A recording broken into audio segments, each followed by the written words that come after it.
नमस्कार, आप देख रहे हैं दैनिक भास्कर उत्तराखंड उत्तर प्रदेश में हूं आपके साथ सपना पांडे। आइए डालते हैं एक नजर उत्तराखंड उत्तर प्रदेश की खबरों पर। बाजपुर में राकेश टिकैत बोले, अभी देश में एक और आंदोलन की जरूरत, सरकार उत्तराखंड के पहाड़ों को कर रही है प्लेन। भाकियू के राष्ट्रीय प्रवक्ता चौधरी राकेश टिकैत मुजफ्फरनगर से सितारगंज शहीदों के किसान स्मारक कार्यक्रम में पहुंचे, जहां दोराहा पर भाकियू के किसान नेताओं ने उनका फूल माला पहनाकर जोरदार स्वागत किया। तो वहीं राकेश टिकैत ने कहा कि सरकार पहाड़ को प्लेन कर रही है, इसके साथ ही जानवर भी सुरक्षित नहीं है। किसानों के गन्ने का समय पर भुगतान नहीं हो रहा है और चीनी मिलें बंद हो रही हैं। इसी के साथ उन्होंने कहा कि भाजपा सिर्फ हिंदू मुस्लिम की राजनीति कर रही है और कहा कि अभी देश में एक आंदोलन की और जरूरत है। बाजपुर से मोहम्मद हनीफ खान की रिपोर्ट। पूरा तो पहाड़ प्लान कर रहा नीचे, वहाँ जंगली जानवर, फसलों के रेट नहीं है, नौकरियां नहीं है। यहाँ पे किसान गन्ने की खेती करे तो उसका भुगतान नहीं है, मिल बंद हो रही, एमएसपी पे खरीद नहीं है। ये बड़े सवाल है। बेरोजगारी चरम सीमा पे है पूरी, और सरकार भाई जिसकी सरकार है वो दूसरे धंधे पर लग रही। पूरी जमीनें जाएंगी किसानों की। अगर बचानी है इनको जमीन, और जमीन बचानी है तो आंदोलन पर आना पड़ेगा। यहाँ पर भी पूरी स्थिति है, पूरे उत्तराखंड की भी स्थिति ठीक नहीं है। क्या फिर से एक बड़े आंदोलन की जरूरत पड़ेगी देश में? सरकार उस पर काम नहीं कर रही। जो समझौते हैं उस पर काम करे सरकार। अजय टैनी यहीं घूम रहा, बड़ा प्रमोशन दे रहे उसको भाई अभी उसको बर्खास्त करो। मतलब गाड़ियां चढ़ा रहे हैं, गुंडागर्दी की हद होगी पूर्ण रूप से। बड़ी गुंडागर्दी कर रही सरकार। क्या रणनीति है आगे आप लोगों की? रणनीति है, देख रहे अभी गांवों में जा रहे। किसानों की हालात ठीक नहीं है पूरे देश की, चाहे वो आदिवासी हो, वो पहाड़ का किसान हो या प्लेन का किसान हो। जमीनों पे नजरें हैं सरकारों की, पूरे देश की प्रॉपर्टी बेच रही। वो बैंक हैं, वो बड़ी इंडस्ट्रीज है, कोई भी जो भी देश की धरोहर है उसको बेचने पर लगे हुए हैं। जनता को लगा दिया दूसरे काम पे कि तुम और धंधे पे देखो लगो और हम इसे प्रॉपर्टी को बेच दे। जनता को समझना पड़ेगा। ये मथुरा में गए तो कह लगे भाई मथुरा में भी यहाँ पे जरूरत है। भाई सब जगह शांति से काम चल रहा। पहाड़ पे गए तो यहाँ पे ब्याद बो रहे हैं। हिंदू मुस्लिम और जिन्ना ये चुनाव के टाइम पे एजेंडे में रहेंगे। जनता को इन सब चीजों से बचना पड़ेगा। विकास पे ध्यान दे, अपनी पढ़ाई पे ध्यान दे। लगातार तो बीजेपी के समर्थन है, यही तो हवा बना रही है, और कुछ नहीं तो ये हवा बना लो। हम कहीं समर्थन में नहीं आते, हम किसी के समर्थन में नहीं है। इनसे बचना, ये जो बात कह रहे हैं उनका कोई आधार नहीं है। इनसे बचना। अभी जिन्ना का भूत आओगा, ये डरावेंगे। 20% लोगों से 80 को डरा रहे, कह लेगा उन तक बचियो, और इंगे से समेट दिया। वो कह नहीं करते रोड़ा रुक्का करके कि सारा गांव तो कर दिया दूसरी जगह इकट्ठा और गांव में लूट कर ली पीछे से आने के। तो ये तो वे लोग हैं भाई, इनसे बचना सबसे। मसूरी में बसों का संचालन न होने से यात्री हुए परेशान। मसूरी जाने के लिए 2 किलोमीटर चलने को है मजबूर। मसूरी देहरादून मार्ग पर मसूरी से 2 किलोमीटर पहले ही यात्रियों को उतारा जा रहा है। उत्तराखंड परिवहन की बसों में स्थानीय लोगों के साथ ही पर्यटकों को भी भारी परेशानी का सामना करना पड़ रहा है। शासन द्वारा परिवहन निगम को निर्देशित किया गया है कि मसूरी से पहले किंगरेक पर ही यात्रियों को उतार दिया जाए, लेकिन वहां से मसूरी जाने की कोई व्यवस्था नहीं की गई है। साथ ही परिवहन विभाग के कार्यालय में नोटिस चस्पा कर दिया गया है कि किंगरेक से ही बसों को संचालित किया जाए। मसूरी से अजीत कुमार सिंह की रिपोर्ट। क्या नाम है आपका और किस पद पर है आप यहाँ पे? मेरा नाम गुलाब सिंह है, मैं यहाँ केंद्र प्रभारी हूँ मसूरी में। ये गुलाब सिंह जी, बसें जो हैं यहाँ बसें किंगरेक विभाग द्वारा दी गई हैं। हमें मंडलीय प्रबंधक संचालन के हिसाब से निर्देश मिले हैं कि गाड़ी किंगरेक तक ही आएगी, उससे आगे नहीं जाएगी। 2 तारीख तक, 2 जनवरी तक। इससे जो पर्यटक हैं, जो स्थानीय लोग हैं, उनको तो बहुत परेशानी हो रही है। यहाँ से वो पैदल किस तरीके से जाएंगे, कोई उनकी व्यवस्था नहीं की गई है। लोगों में भारी गुस्सा देखने को मिल रहा है। इस तरीके से लोग तो यहाँ से पैदल जा रहे हैं, 2 किलोमीटर तक पैदल ही आ रहे हैं यहाँ से। तो विभाग की तरफ से कहीं ना कहीं तो विभाग की लापरवाही है। कोई वो नहीं किया।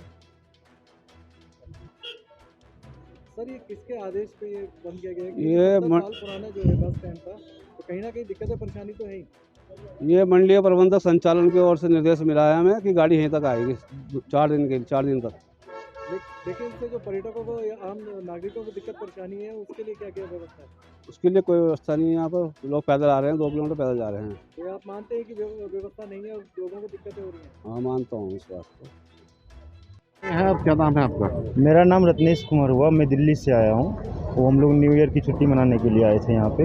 तो हम लोग ने देहरादून से बस ली थी, और रात में तो बस लिया था तो वो तो ऊपर तक जा रही थी, बट अभी हमने देखा वहाँ से कोई बस आ ही नहीं रही है नीचे, सारा हड़ताल पे है या कोई बंदी है शायद। और हम लोग वहाँ 2-3 किलोमीटर पूरे पैदल चल के आए हैं। हम लोग पहली बार आए थे तो पूरे रास्ता का तो पता था नहीं, पूरा कर्व वर्व के साथ आए थे, वो तो पैदल चलने में भी दिक्कत आ रही थी, कौन सी गाड़ी पीछे से आ रही है, कब लग जाएगी, क्या प्रॉब्लम हो सकती है, वो सारा चीज़ था। तो हम बहुत दिक्कत से नीचे आए हैं। यहाँ पे आने के बाद पता चला एक बस खड़ी थी, उसमें कोविड प्रोटोकॉल के तहत 50% चाहिए था, लेकिन उसमें भी लोग खड़े हुए जा रहे हैं। फुल मतलब बस पूरा फुल पैक था। अब हम अगली बस की इंतज़ार कर रहे हैं, देखते हैं क्या होता है। तो आपके साथ परिवार भी है, बच्चे भी हैं? हमारी फैमिली है यहाँ पे, फ्रेंड्स लोग हैं सारे, हम लोग 6 जने हैं यहाँ पे। तो काफ़ी परेशानी हुई है? हाँ जी। ठीक। कहाँ से आए हैं आप? मेरा नाम राजनंदिनी है और देहरादून से आए हैं। तो आज यहाँ पे जो है बस नहीं आ पा रही है, और यहाँ से 2 किलोमीटर आपको पैदल जाना पड़ेगा या पैदल आना पड़ेगा, तो किस तरीके की समस्याएं हैं आपके पास? जाते वक्त तो हम लोग बस में थे, since I have come with my brothers, तो हम लोग बस से गए थे। हम लोगों ने सोचा यहाँ से हमें बस मिल भी जाएगी लौटते वक्त देहरादून के लिए, बट नहीं मिली। रोडवेज़ अब अवेलेबल नहीं है, और फिर कोविड प्रोटोकॉल्स भी है, तो फिर उसके कारण काफ़ी दिक्कत हो रही है। अभी हम लोग 3 किलोमीटर्स चल के आ रखे हैं। तो since I am with my family तो ठीक है, बट जो अकेले या 2 लोग अगर सिर्फ आए, या फिर अगर शाम में जो लोग निकलते हैं या लड़कियां आती है, तो उन्हें काफ़ी दिक्कतें होंगी। जसपुर में आम आदमी पार्टी ने किया भाजपा नेता सुबोध उनियाल के भड़काऊ बयानबाजी का विरोध, फूका सुबोध उनियाल का पुतला। भाजपा सरकार के नेता सुबोध उनियाल की भड़काऊ बयानबाजी के बाद सभी विपक्षी दल उनकी इस बयानबाजी का विरोध करने में लगे हैं। इसी के तहत जनपद उधम सिंह नगर के जसपुर में आम आदमी पार्टी ने सुबोध उनियाल की बयानबाजी का विरोध किया और सुबोध उनियाल और भाजपा सरकार के खिलाफ जमकर नारेबाजी करते हुए सुबोध उनियाल का पुतला फूका। जसपुर से डॉक्टर गुलाब सिंह राणा के साथ प्रदीप श्रीवास्तव की रिपोर्ट। भारतीय जनता पार्टी की सरकार के कैबिनेट मंत्री सुबोध उनियाल जी ने हमारे उत्तराखंड की जनता को हरामखोर का लफ्ज़ इस्तेमाल किया, शब्द इस्तेमाल किया। उस पर हमारे प्रदेश की जनता को ये अपमानित किया गया, और भारतीय जनता पार्टी की जो स्टेम सरकार चल रही है उत्तराखंड में, जो अपने नशे में चूर है, और हमारे केजरीवाल जी अगर उत्तराखंड की जनता को बहुत सारी सुविधाएं देने जा रहे हैं, तो उसमें उन्होंने आज उत्तराखंड की जनता का बहुत बड़ा अपमान किया है, और जनता को हमारा हरामखोर कह करके जो वीडियो मेरे पास है, जो वीडियो आ गई देहरादून से, उसमें उन्होंने सिर्फ खुले शब्दों में उत्तराखंड की जनता को हरामखोर का लफ्ज़ इस्तेमाल करा। हम उसका विरोध करते हैं, और आम आदमी पार्टी पूरे प्रदेश में आज इसका विरोध कर रही है कि इस तरह का शब्द उनको वापस लेना पड़ेगा, और यहाँ के जनता से, उत्तराखंड की जनता से सुबोध उनियाल जी को माफ़ी मांगनी पड़ेगी। वो अपने नशे में चूर हैं, लेकिन यहाँ की जनता को अगर अपमानित करेंगे तो आम आदमी पार्टी इसको बर्दाश्त नहीं करेगी। सुबोध उनियाल। मसूरी में नववर्ष की व्यवस्थाओं को लेकर पुलिस अलर्ट मोड पर, तैनात किए गए पीएससी के जवान। जहां एक और भारी संख्या में पर्यटक मसूरी की ओर रुख कर रहे हैं, तो वहीं पुलिस प्रशासन भी नववर्ष की व्यवस्थाओं को लेकर अलर्ट मोड पर है, और शहर में अतिरिक्त पुलिस व्यवस्था के साथ ही पीएससी के जवान भी व्यवस्था बनाने में लगाए गए हैं। वहीं नववर्ष की तैयारियों में लगे मसूरी वासियों को कोरोना गाइडलाइंस का पालन करने के दिशा निर्देश दिए गए हैं। साथ ही सार्वजनिक कार्यक्रमों को सीमित संख्या में करने के साथ रात्रि 11 बजे के बाद सभी आयोजनों पर प्रतिबंध लगाया गया है। मसूरी से अजीत कुमार सिंह की रिपोर्ट। क्या नाम है आपका? राकेश कुमार पांडे। पांडे जी कहाँ से आए हैं? मैं गोरखपुर से आया हूँ। गोरखपुर से आए हैं, काफ़ी लंबे समय के इंतजार किया, नया साल बनाने आए हैं। इस बार जो है फिर एक बार जो है यहाँ पे कोविड की गाइडलाइनों का जो है बढ़ चुकी है, तो किस तरीके से आप अपना नया साल बना रहे हैं, और किस तरीके की पुलिस प्रशासन की चेकिंग या कहीं पुलिस प्रशासन किस तरीके से मुस्तैद है? हाँ, कोविड का पूरा हम लोग रूल्स फॉलो कर रहे हैं, और जो नाइट का कर्फ्यू लगा है उससे काफ़ी हेल्प भी मिलेगी, और चेकिंग भी कुछ जगहों पे हो रही थी, मास्क का स्पेशली हो रहा था, तो हम लोग काफ़ी इंजॉय कर रहे हैं कोविड के रूल को फॉलो करते हुए। यहाँ पर किस तरीके का आनंद लेने आए हैं? क्योंकि आनंद क्या वेदर इतना सपोर्टिव हो गया है कि मैं बच्चों समेत फैमिली के साथ काफ़ी इंजॉय कर रहे हैं। कब तक का स्टे है आपका? स्टे मेरा 30th तक का है। नई गाइडलाइनें आ गई, किस तरीके की गाइडलाइनें और किस तरीके से लोगों को पालन कराया जाएगा मसूरी में नए साल? देखिए, जो कोविड की गाइडलाइंस हैं उसके अनुरूप आप सुन भी सकते हैं कि पीछे हमारा अनाउंसमेंट हम लगातार करा रहे हैं और हम लोगों को इनक्रेज भी कर रहे हैं कि मास्क पहने और सोशल डिस्टेंसिंग का पालन करें। मास्क ना पहनने पर कोविड के मास्क के चालान किए भी जा रहे हैं और सोशल डिस्टेंसिंग का पालन कराने के लिए ताकि मसूरी में भीड़ न बढ़े, इसके लिए देहरादून में ही चेकिंग की जाएगी कि जिसके पास होटल बुकिंग है उसको ही मसूरी आने दिया जाए, अनावश्यक रूप से कोई ऐसे मसूरी ना आए।